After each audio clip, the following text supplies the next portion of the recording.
সবাই কেমন আছেন? আজ আমি শুক্তো রান্না করছি। শুক্তো কি দিয়ে রান্না করছি তা আপনাদেরকে দেখাচ্ছি। শুক্তো মোটামুটি সবাই জানে, কিন্তু আমি যেই প্রসেসে করি সেই প্রসেসটা আপনাদেরকে দেখাচ্ছি। আপনারা একবার বানিয়ে খেয়ে দেখেন কেমন লাগে। শুক্তো করতে যেসব উপকরণগুলো লাগে সেগুলো হলো উচ্ছে।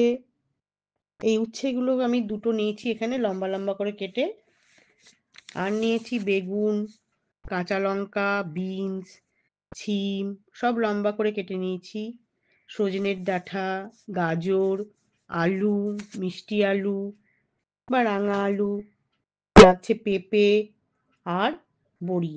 এই বড়িটা খেতে খুব ভালো, এটা আমার এক ভাইয়ের বউ দেয়। আর আমি এখানে কিছু মশলা নিয়ে নিয়েছি।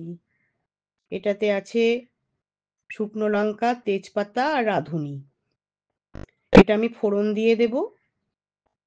আর এটাতে আছে রাঁধুনি, আদা বাটা, এটাতে আছে সর্ষে পোস্ত বাটা, আর এটা 5 ফোড়ন শুকনো খোলায় ভেজে গুঁড়ো করে রেখেছি। লাগছে ঘি,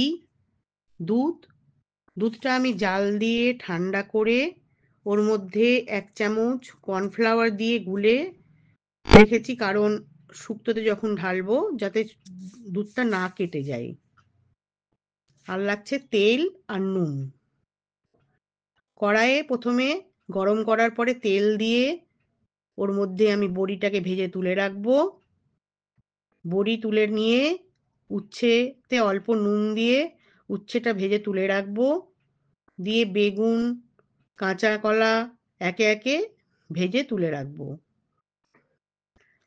কড়াইয়ে এবারে রাঁধুনি, তেজপাতা, শুকনো লঙ্কা ফোড়ন দিয়ে দেব। দিয়ে একে একে আলু, পেঁপে, গাজর, মিষ্টি আলু দিয়ে নাড়াচাড়া করে অল্প পরিমাণ মতো নুন দিলাম।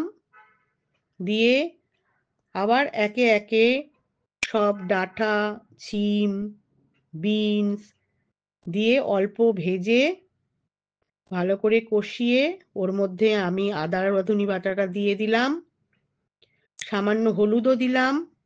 দিয়ে গরম জল দিয়ে ফুটে উঠলে বড়িটা দিয়ে ঢাকা দিয়ে দিলাম। ঢাকা তোলার পরে দেখলাম যে তরকারি সবজিগুলো প্রায় সেদ্ধ হয়ে এসেছে। ওর মধ্যে সর্ষে পোস্তটা ঢেলে দিলাম আর দুধটাও ঢেলে দিয়ে ফুটে উঠলে প্রায় যখন হয়ে এসছে ভেজে রাখা গুঁড়ো মশলা, ভেজে রাখা উচ্ছে, কলা, বেগুন এগুলো সব দিয়ে নাড়ানোর পর মোটামুটি প্রায় শেষ। তারপরে আমি ওর মধ্যে 5 ফোড়ন ভেজে রাখা যে গুঁড়োটা রেখেছি সেটা দেব আর ঘি দিয়ে দেব। দিলেই আমার রান্নাটা রেডি।